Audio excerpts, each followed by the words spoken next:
Eu gostaria que você falasse sobre Immanuel Kant. Ok. Você citou aqui na Fatologia, né, a obra dele, Crítica da Razão Pura, e depois você citou como parapsiquista da modernidade. Exato. Bom, o Immanuel Kant, ele é o maior filósofo da modernidade, né? A obra dele foi de grande vulto e ele influenciou tudo que veio depois dele, né, e tal. E eu chamei a atenção para duas contribuições dele aqui, que é o seguinte: nessa obra Crítica da Razão Pura, que é a obra mais famosa dele, justamente ele deu um golpe na metafísica. Por quê? A metafísica, desde a antiguidade, ela tinha uma pretensão científica, por exemplo, da teologia medieval, de provar a existência de Deus, por exemplo. Ou provar a imortalidade da alma, que seja, através de argumentação teórica. Isso é a metafísica, eu falei aqui, né? A metafísica especial e geral. E o Kant, ele mostrou também filosoficamente, quer dizer, num esforço autocrítico da filosofia, ele mostrou que a filosofia é muito mais limitada do que parece. Quer dizer, ele deu um golpe, digamos, no narcisismo filosófico, né, nessa soberba filosófica. Por isso que ele foi grande, né? Quer dizer, ele mostrou, não, a metafísica é um exercício racional, mas não é uma ciência. Quer dizer, não tem como o ser humano, pela teorização, conhecer as coisas que a metafísica pretende conhecer. E justamente essa também foi a crítica que ele fez no livro dele sobre o Swedenborg, né, que eu coloquei aqui, aqui no item 20 da enumeração, né? Sonhos de um visionário explicado por sonhos da metafísica. Quer dizer, ele não admitia, alguns dizem que ele em cartas admitia e tal, eu não consegui achar isso ainda e não foi uma coisa explícita, mas ele não admitia isso. O Swedenborg era um contemporâneo, né, daquela época. E ele escreveu isso aqui criticando o Swedenborg a pedido de uma amiga dele que tinha visitado lá as coisas do Swedenborg e tal. Mas eu coloquei nessa listagem tanto aqueles filósofos que são a favor do parapsiquismo quanto os que são contra. Quer dizer, se ele se dignou a falar sobre o parapsiquismo e contra, já é uma abordagem. Então esse é o ponto, né? Ao hermetógrafo Alexandre Zaslavski. Na página 11, poderias explicar melhor os tópicos redução, transposição e ideia? Ok. Redução. Bom, isso aqui é uma análise que eu faço do platonismo, né? Eu já venho estudando isso faz algum tempo. Mas vamos lá, então. Então, assim, vamos colocar da seguinte forma, né? O Platão é o grande filósofo da antiguidade e podemos dizer que ele foi o maior filósofo, né? O Platão é o pai do pensamento ocidental. Né? O Platão, ele criou todo vamos dizer, uma fórmula pensênica, um mater pensene do próprio pensamento ocidental. Então, há quem diga o seguinte, né, que o Platão, ele teve o mérito que ele conseguiu sintetizar numa filosofia coesa diversas áreas assim muito díspares que haviam naquela época. Tanto no sentido assim de um discurso mais filosófico, por exemplo, do Heráclito e do Parmênides, que eram opostos, quanto a própria tradição iniciática do orfismo, que ele era um praticante do orfismo, né? Então, a filosofia do Platão, ela tem uma peculiaridade que ela deu vazão tanto à ciência, né, a metafísica, digamos, platônica, ela teve a capacidade de permitir tanto uma ciência que é eletronáutica, quanto toda uma tradição ocultista. E isso é um paradoxo. Quer dizer, como é possível que o mesmo corpo, digamos assim, de textos, tenha possibilitado uma questão assim científica material que permitiu o mundo que nós vivemos com tecnologia, com toda essa questão científica, e ao mesmo tempo parece que quem queria discutir parapsiquismo durante muito tempo na história tinha que fazer referência a Platão, como se o Platão fosse um líder parapsíquico assim.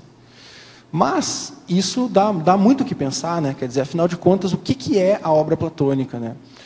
Olha, no presente momento, a minha posição é a seguinte. Eu considero que o Platão, ele fez uma classificação dos conhecimentos que haviam na época, no campo, digamos assim, cultural que havia na época, e ele foi o primeiro que estabeleceu um critério do que é ciência e do que é opinião, crença, ou seja, todo tipo de saber não científico. Tá? E ele chamou de episteme aquilo que é ciência e doxa aquilo que é opinião, que é crença, que é subjetividade e racionalidade, em última análise. Mas essa diferenciação do que é ciência e do que é crença ou a irracionalidade foi feita de um jeito que permitiu o desenvolvimento material da ciência, mas impediu o desenvolvimento de uma ciência parapsíquica. Por quê? O parapsiquismo ele ficou classificado no lado da opinião, da crença, mas o problema não é só esse. O problema é o seguinte, que, por um lado, ele ficou do lado da crença, mas o conteúdo do parapsiquismo, que é as relações entre a alma e o corpo, ficaram do lado da ciência. Então é como se ele tivesse destrinchado um pedaço do parapsiquismo para um lado e um outro pedaço para o outro. Então, cada vez que se tenta abordar o tema do parapsiquismo, a pessoa tem que ou vai para um lado ou vai para o outro. Se ela vai para o lado da ciência, é a metapsíquica, a parapsicologia, falta vivência, não tem vivência, não dá certo. Se vai para o lado da opinião e da doxa, lá da irracionalidade, vira religião, vira arte, não tem racionalidade, não tem um discurso lógico, também não dá certo. Então, a própria distinção platônica entre episteme e doxa, ou seja, ciência e opinião, impossibilita uma abordagem racional do parapsiquismo. Quer dizer, a conscienciologia, na verdade, ela precisa recuperar essa diferenciação lá do tempo do Platão para conseguir mostrar que o que ela faz é racional. Porque é impossível falar de parapsiquismo racionalmente depois de Platão. Você precisa escrever isso na Interparadigmas. Sim. É um tema muito bom. Sim. Uhum. Em relação à revista Interparadigmas, o verbetógrafo pode informar quais os critérios para se enviar um artigo para a referida revista e o respectivo e-mail para o envio do artigo? Sim. Bom, a revista tem suas normas, né? Isso aí vai ser divulgado, né? A gente teve a primeira chamada de trabalhos, tem aquelas normas assim, mas a revista Interparadigmas, ela tem a proposta de publicar textos produzidos por doutores, tá? Isso é uma coisa assim que à primeira vista é uma coisa meio chata da gente dizer assim, porque parece uma coisa excludente, mas é que o público-alvo da revista é a academia. Então, o título de doutor é o que abre a porta na academia, a gente vai fazer um bom uso, digamos, dessa coisa da SOCIM, né? Quer dizer, desse título que a gente sabe que para a consciência não é nada. Mas nós estamos no mundo da forma, né, também aqui, né, e a gente tem que fazer uso disso. Então, para poder enviar para a revista, tem que ter título de doutorado. O e-mail é interparadigmas@interparadigmas.org.br. É bom frisar para a pessoa que ela escreveu entre paradigmas e não interparadigmas. Em breve nós já vamos ter o site no ar, né? A gente está trabalhando nisso, já está sendo feito um site. E, assim, até o final do ano, nós vamos formalizar, digamos, esse processo todo, né? Vai ser lançada a primeira edição, vai ser divulgado o site, isso vai ficar mais aberto, assim, mais público, até o final do ano. Alexandre, aqui é a Rosa. Eu estava olhando a sua fala, né? E ouvindo, o quanto que eu não entendo nada de filosofia, né? Apesar de conviver com o Arlindo, filosofia para mim é só como a filosofia da educação, a filosofia da psicologia, como a questão hermenêutica, a explicação, né? Entendeu? A teoria, mas não entendo nada de aprofundamento. Mas quando você colocou essa questão da estranheza entre mente e soma, principalmente ao você se deparar uma academia física, né, de exercício físico, isso eu me deparei a vida inteira. Quer dizer, essa estranheza que você sente foi muito similar à minha. Eu só fui olhar para o meu soma quando eu cheguei aqui no CEEC, que eu reparei que eu tinha soma. Mas é incrível que... Sabe? Então eu vi assim que o soma era apenas uma máquina a serviço da mente, né? Então, enquanto intelectual, o soma simplesmente só me ajudava a ir para lá, ir para cá, entendeu como é que é? Então, aí, quando houve essa descoberta do soma, na verdade, eu virei uma adolescente do soma, né? Começar a lidar com ele, coisa que era uma estranheza muito grande para mim.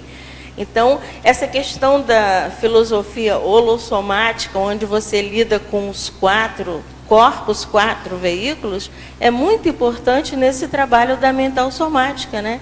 Porque você vai, toda o pensene, toda a cognição, ela vai intermediar todos os corpos e você vai sentir atuante em todos eles. Isso é muito importante, esse trabalho, né?